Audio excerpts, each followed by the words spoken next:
Hello, est-ce qu'on est de qui ça m'a parlé aujourd'hui? Do you know what I'm talking about today? I'm talking about dead, die, death. Jodi, m'a parlé de dead, die, death. Exactly. Dead, die, died, death. Let's go again. Dead, die, died, died, death. Do you see? I say dead, die, died, death. Can you try with me now? You say, yeah, come on, let's go. You say, dead, exactly. And this, die. I'm dead. I died. Okay? Died. Death.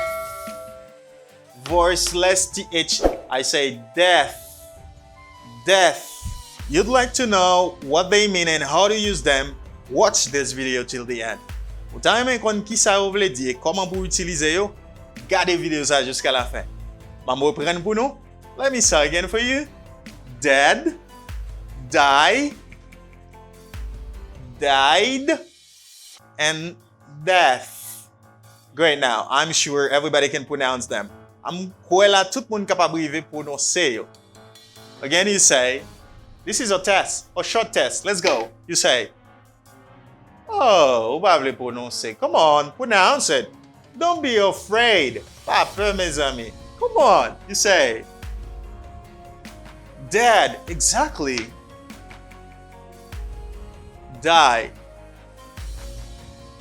Died, good. Death. Ouais, c'est pas tourner sous lui là, on va jamais arriver prononcer le bien comme ça. Okay, now, what they mean and how to use them. Qui gens pour utiliser et qui ça signifie. Let's get started with the first. The first is an adjective. Bah dit adjectif non, parce que D ça va prononcer. Dit adjective. This is an adjective. Ça c'est un adjectif. You can use it with the verb to be. Ou capable d'utiliser avec le verbe to be. Ou capable dire you are dead. Tu es mort. Ou son nèg qui mouri mon cher. On comprend? Ah ou tout mouri parce que intel a chaud. You are a dead man. Moi dit you are. Moi était verbe to be devant, moi conjuguer verbe to be avec adjectif là qui c'est dead. You are dead. Ou mouri mon cher. Ah mon cher, ou mouri frère. Ah, ou mouri. Ah, ou al prend l'argent kay moun yo et puis ou pas remettre li. Ah, ou déjà mouri mon cher, ou mouri. You are dead. For example, all of my grandparents are dead. Moi dit tout grand-parents yo mouri. All of my grandparents are dead. All of my grandparents are dead. All of my grandparents are dead. All of my grandparents are dead. Good. A second example, a dead man. You are a dead man. Ou son nèg qui mouri déjà. You are a dead man. It's a dead man. It's a dead woman. Ça son moun mouri ça là. It's a dead man or a dead woman. Good. So you use dead as an adjective. Ou utiliser dead comme un adjectif. It's not a verb. Il pas un verbe. All right? You clear now? Chaque word dead, ou comprendre qui ça veut dire. Good. What about the second? The second is a verb. You say to die. For the first one, I cannot say to dead. Moi pas capable de dire to dead parce que ça c'est un adjectif because this is an adjective. I should say dead and to die. They are not the same. Yo pas même bien que y a parlé de même sujet, même thématique là. Even they are talking about the same subject, the same idea, but they are not the same. Good. The second is a verb. You say to die. When you say to die, you say to stop living or to become dead. Ou even more, when you don't have life inside of you, you are not alive ou pas vivant. Et ça, le monde dit die. Good. As a verb. For example, she hopes to die peacefully. She hopes to die peacefully. She hopes to die peacefully. Donc, li espérer mourir avec la paix. Li espérer mourir dans la paix. OK? C'est ça phrase avait dit. Madame non bien mademoiselle espérer mourir dans la paix. Even me, I hope to die peacefully. Dans la paix. Okay, good. So after dead and die, I think you're clear with them. You know how to use them. Let's go now for died. Died. What is died? Died is the past tense. The past tense. This is the past form and the past participle form of the verb to die. Died la qui s'allie. Li se prétérit past form, li se prétérit de verbe to die, et en même temps, li se past participle de verb to die.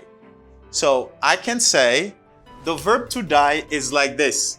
You say to die, died, and died. Mais comment le verbe to die repartit en anglais? Okay? You say to die, died, and died. This and this are not included. Okay? Deux sa yo pas inclus là-dedans. C'est die, died for the preterite or the past form, both for the past form, preterite and past participle. When I say past form, I say preterite and past participle form. Let me dire past form ou bien past tense, moi dit que deux formes passées qui gagnent dans un verbe. Par exemple, died là, c'est premier forme passée à qui aurait les prétérites. Et died, c'est encore, this is a regular verb. Et died, c'est encore, c'est forme passée qui aurait les past participle form. Okay? The past participle of a verb. I think now you understand. Moi, pensez qu'on y a au comprendre. And you know the difference. When you use the preterite form, you use it for past simple. And when you use the past participle form, you use it for perfect tenses. Là, utiliser died là, qui c'est en prétérit là, ou utiliser pour le passé simple. Et là, utiliser died là, son yo c'est même bagay. Là, utiliser died là, eh bien, c'est participe passé ou utiliser pour les temps composés. Par exemple, passé composé plus que parfait, etc. Great. For example, she died in a car. Li te mouri, c'est le passé. Li te mouri, là, on m'a parlé de past simple. On parlait de past simple en anglais. If I say she died in a car, I'm talking about the past simple, this sentence. She died in a car. Li te mouri dans une voiture. Okay? Li te mouri dans une machine. Haïtien Abdou te mouri dans une machine. But car, c'est voiture. Type de machine ça. Li te mouri dans une machine. She died in a car. She died in a car. Great. Okay, there's a warning here. The present participle, because there's a difference between the past participle and the present participle.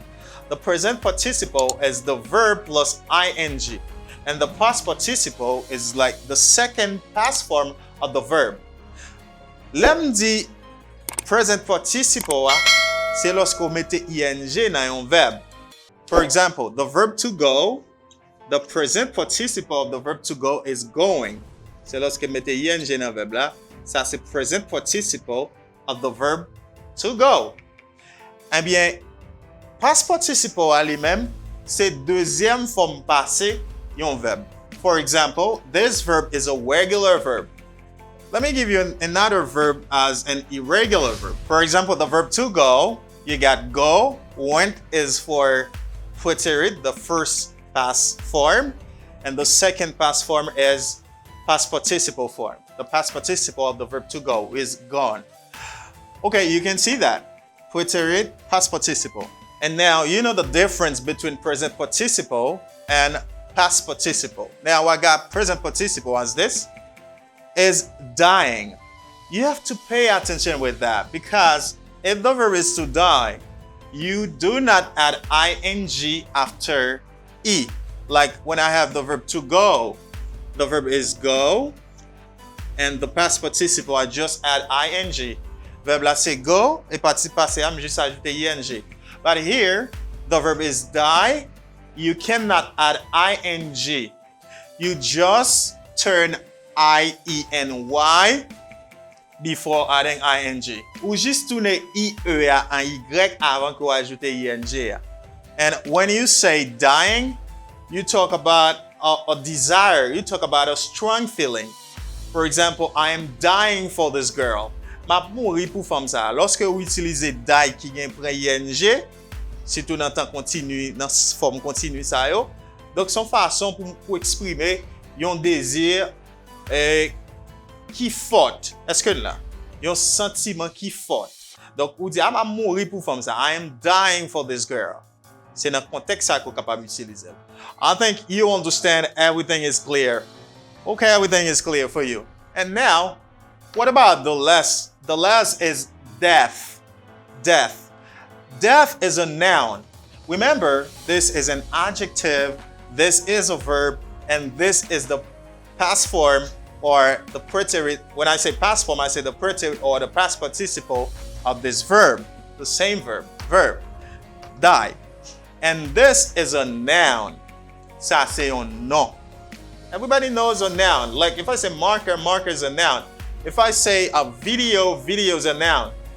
If I say class, class is a noun. I think you can understand. Noun, ça signifie un nom. Good. So when you have a noun, you can put the pronoun before the noun. You can put article before the noun. For example, I can say the death, but I can't say the die. Okay, je ne peux pas dire the die. And pour me dire the dead, I must have a noun after. Pour me dire the dead, il faut que je gagne un nom après. Okay, I must have a noun. I can say the dead man, the dead woman. I think let me be clear for you.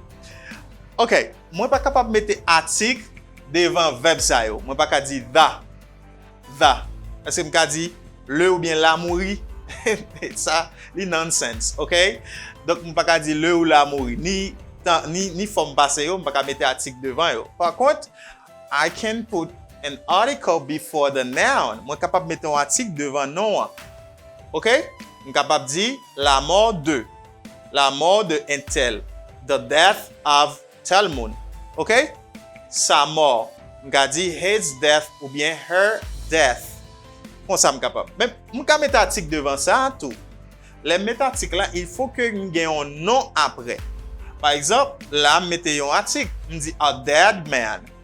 Mais je ne peux pas mettre article là devant dead sans que il pas un nom après. Do you see the difference?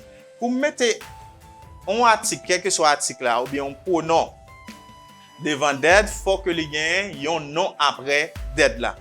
Mais là, on peut mettre n'importe qui pronom, n'importe qui article, il n'est pas nécessairement pour mon l'autre nom après parce que lui-même ils sont nom, ça ils sont adjectifs and the adjective describes the noun. Et adjectif là il décrit nom. Good. So as a noun, let me give you an example. After his death, his wife went to live in Canada.